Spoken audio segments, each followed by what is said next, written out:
when we come back. Illinois with the 5-point lead here in the first half, and we mentioned that David Stockton in playing point guard for Gonzaga. Well, it didn't just begin with his dad, who of course was the point guard at Gonzaga from 80 through 84 before a decade-and-a-half Hall of Fame career in the NBA. It actually began with Houston Stockton, his great-grandfather, who played football for the Zags back in the early 20s, but not the best of ups from John Stockton. We wanted to know where David got his vertical. That's from Nada Stockton, his mom, who played volleyball for Gonzaga back in the early 80s as well. And obviously when I think about John Stockton, I don't think about the vertical in the lane, hanging from the rim, testing the breakaway rims, right? No, I was just checking out the great-grandfather's do. The hair was whipped. It was nice, man, all in place, you know? Football player, strapping guy, but he had his do whipped. You know, the hair was in place. I love it. Well, David Stockton has already been in double figures in 2 of the Gonzaga Bulldogs' first 5 games this season. And he was 6 of 8 from 3 coming into today. So he was a really valuable weapon backing up Pangos off the bench. And a foul called underneath. That will put Gary Bell at the free throw line. Brandon Paul called for the foul, his first. The floor spacing on that play was excellent by Gonzaga, allowing Gary Bell to do a tight curl into the lane and left Brandon Paul behind and drew the foul. But Mark Few does as good a job as any coach in the country of using sets to get certain players into position to score and get them in position to do what they do best. That time, excellent job getting Gary Bell going towards the bucket and converting.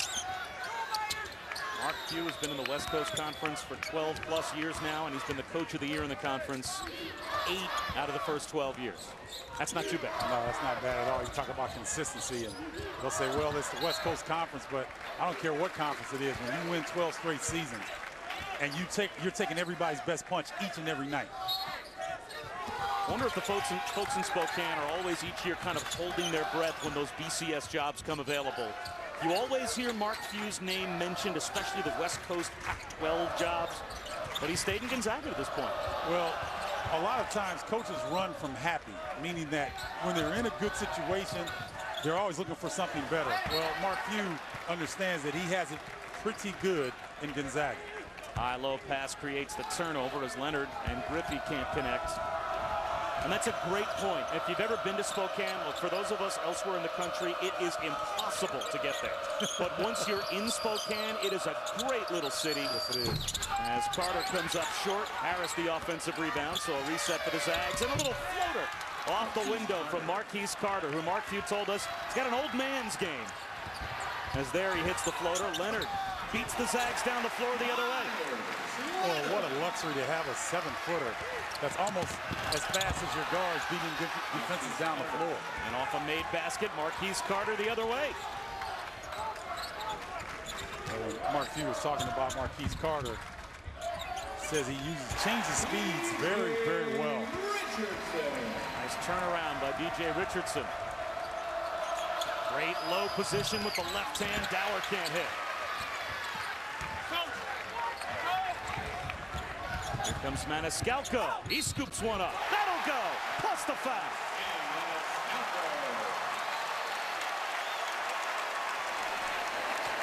Sam Maniscalco may not be the prettiest. He may not be the tallest, but he's one of the most effective. Getting to the bucket, drawing the contact, getting it on the glass. Sam Maniscalco continues to impress in an Illini jersey. Maniscalco transfers over from Bradley. Now, he already has his degree. So because he has his degree and is coming as a grad student, he can play immediately. Jumps right into the Big Ten, already averaging over 13 points a game. And it was interesting talking to Bruce Weber about how appreciative he is to be on TV, to be playing in these kinds of atmospheres. He's the only senior in the rotation for Illinois And some of the younger players that jump to the Big Ten right out of high school that maybe feel a little more entitled, that take the atmosphere for granted.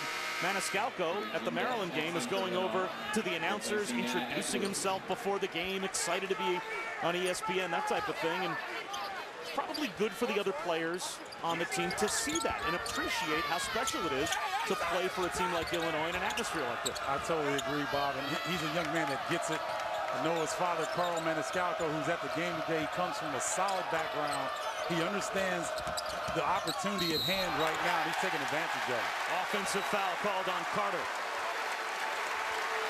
And I'll tell you what, more about Maniscalco, I better watch myself for my job, because he's wanting to go into broadcasting. He's pretty good with the mic in his hand.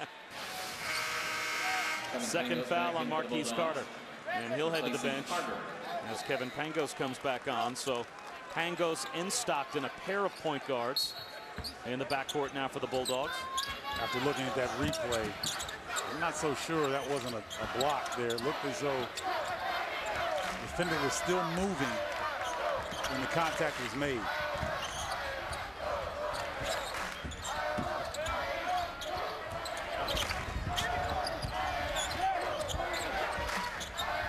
Nice ball pressure right there on Brandon Paul by Kevin Pangos. Richardson left alone. Off the mark.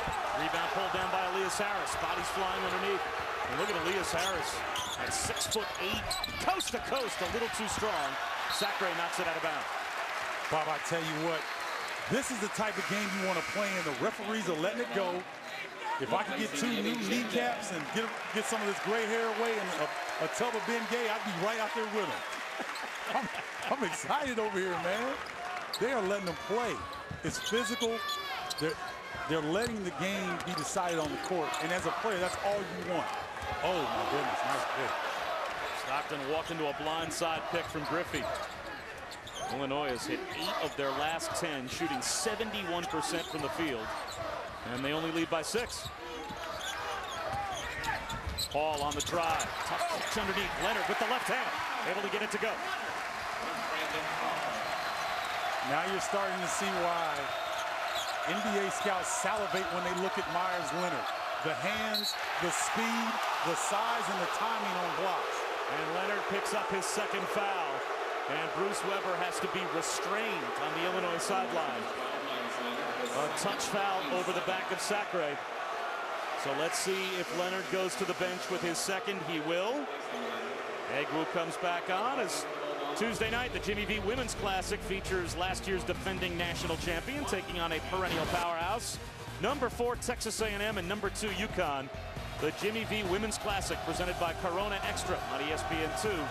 Tuesday night at 7 Eastern. That was also foul number 7 on Illinois. So it's a 1-and-1 for Sacre as Myers Leonard is back on the bench with 2 fouls. But now this is a great shot, because that will explain Myers Leonard, the frustration that he gets when he gets in foul trouble, and it tends to compound itself. And the fans did not like the call, Bob, but anytime you go over the back of another player that's going for the basketball, 9 times out of 10 you're going to get that foul call.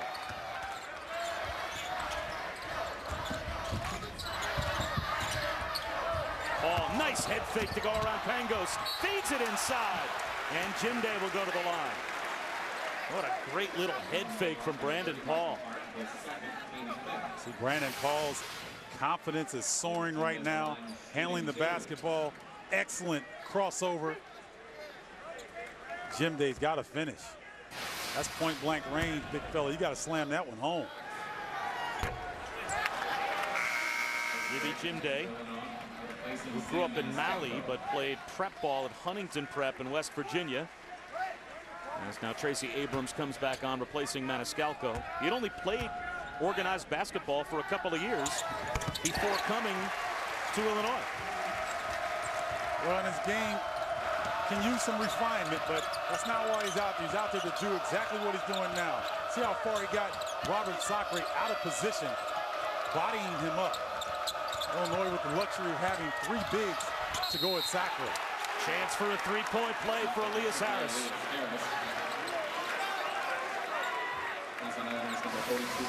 Well, that's Fred Astaire on the block. Look at the footwork. quick move a la James Worthy to the hole. Elias Harris didn't have success early by facing up, trying to put it on the deck. So now he goes up with his back to the basket, goes to the baseline move. A nice adjustment by Elias. Danger zone as well for Illinois. Trying to protect the 4-point lead. Tyler Griffey just picked up his second foul. So now Griffey and Myers-Leonard both on the bench. You wonder, will Bruce Weber try to play out the last 8 minutes of the first half without either of those two players? Egu also with 2 fouls. So this is across the board a backup front line for Illinois in the game. Very good point that you brought out, because if Illinois continues to play man-to-man, Gonzaga's going to continue to force the ball inside the socket. And now a turnover and a backcourt foul.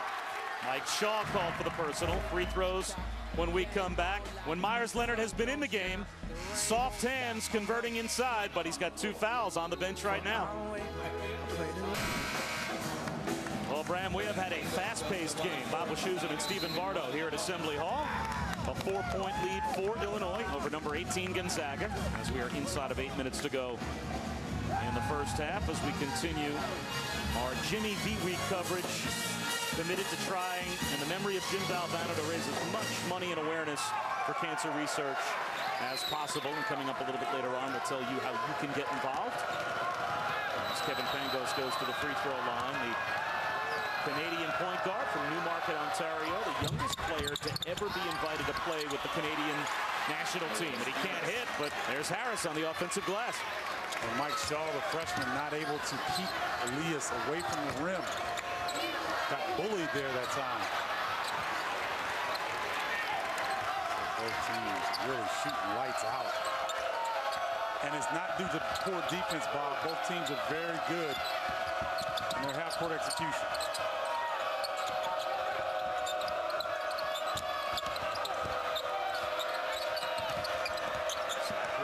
Inside with the jump hook, he ties the game. And Robert Sacre can get his left shoulder into the defender's chest. It's next to impossible to stop that jump hook. Just that quickly, DJ Richardson breaks the tie and puts the Illini back on top. That ends a 9-1 run for the Zags. Richardson with a steal, blocked inside by Harris. The follow won't go for Tracy Abrams, but it's out of bounds off Gonzaga. Wow. Mental miscue there on the inbound. Being a little lackadaisical. DJ Richardson being very aggressive, and that just can't happen. Very good recovery, though, by Elias Harris. Those are the type of plays that will make you follically challenged. Mark Few, not one of those coaches that seems to suffer from that, but a few more plays like that, he might be. Egu with a tough catch in traffic, and it ends up with Maniscalco. Just getting the ball in bounds for these two teams in adventure right now. Ball off the curl, knocks it down. Boy, he is really locked in. An unusual kind of jump stop, fake, defender slacks off, and he's just taking what the defense gives him right now, Bob. And goes off the front rim. Sacre couldn't keep it alive, and the smallest guy on the floor ends up with the loose ball.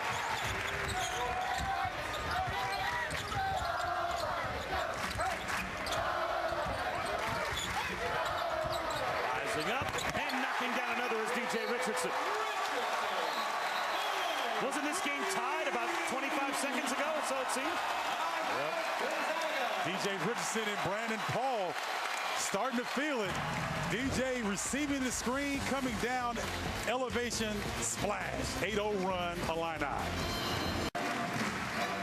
Brandon Paul has been in double figures 4 times this year for Illinois, and Bruce Weber told us that he and Myers-Leonard are the 2 most talented guys on the team, but Brandon Paul was just forcing the issue early this season, that he started the year kind of with the attitude of, I'm a senior, all those other guys left, I've got to be the scorer now, and really his points will come as long as he's at the top of the hustle board. That's right. For Illinois, and he has been that so far today. Well, at 6'4", 6'5", very athletic. He can rebound, he can defend, he gets in passing lanes.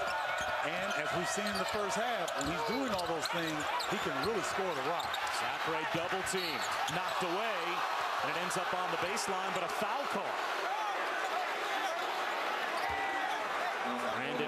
trying to create the turnover as he came over and provided the double team, picks up his second foul. Nice defensive adjustment by the Illini this time. Sacre had been giving them fits.